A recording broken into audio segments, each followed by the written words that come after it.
It's not lazy, it's just half-assed. Half-assed reviews.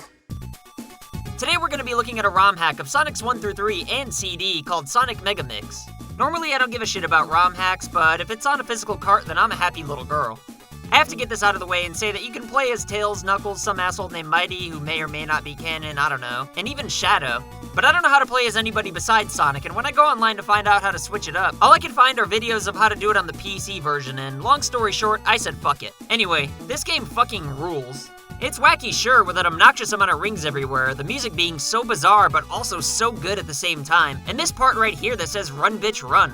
That's what I like about this game, though. It's Sonic the Hedgehog on steroids, and jank 'em while we're at it. Sonic Mega Mix takes the best features from all the 16-bit Sonic games, like the power-ups from all the games, the bonus stages from Sonic 1, the sprite and the supersonic music from Sonic 2, the stage clear music from Sonic 3, plus the animations, jumping sound effects, and that smug look on Sonic's face when coming down from spring jumps from Sonic CD, and probably even more things that I didn't even notice. For the most part, the level design's fun as frig, but can be cheap as hell at times with classic Sonic butthole momentum-killing enemy placement. So I guess that makes the experience more authentic at least.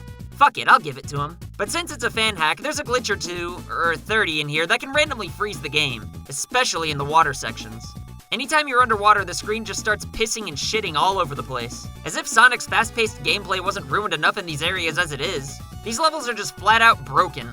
It was so bad that at this point in the game, I almost just stopped playing. But there are some cool glitches, like outrunning the screen all the time. I mean, it was cool in Sonic 2, why shouldn't it be now?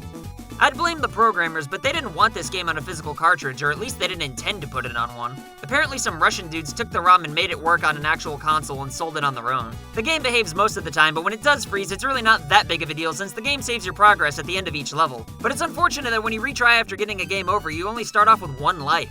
One thing that I find peculiar, though, is that you can use the control scheme of the original Genesis games, which give you your special shields and their signature moves. Or you can use modernized controls that have the homing attack and the running thing from Sonic CD that's basically like a spin dash that leaves you vulnerable to more attacks. But to be honest, I have no idea how to switch between these two control styles. I played through a lot of the game until I got to this one part right here, and boy, let me tell you, I was so mad I could have slid my thumb up my ass. But I had all the Chaos Emeralds and wondered how to transform into Supersonic, so I looked it up and discovered the control scheme with the homing attack. So I pressed the buttons to transform into Supersonic, and ever since then the controls have been updated for some reason. Maybe it's because I turned into Supersonic, but I don't know for sure, nor do I care since I prefer these controls anyway. I just wish I could utilize my shield powers still, but what are you gonna do? And one final thing about this game that grinds my pee-pee is this sound effect. To quote Keith Apicary, They didn't even say Sega. other than that and the occasional glitches, this is a fascinating ROM hack, and you'll have a lot of fun if you happen to come across a copy. Taking this game for what it is, a fan-made hack that was made for fun and not money, I'm gonna give Sonic Mega Mix for the Sega Nomad a 9 out of 10. Zip it up and zip it out.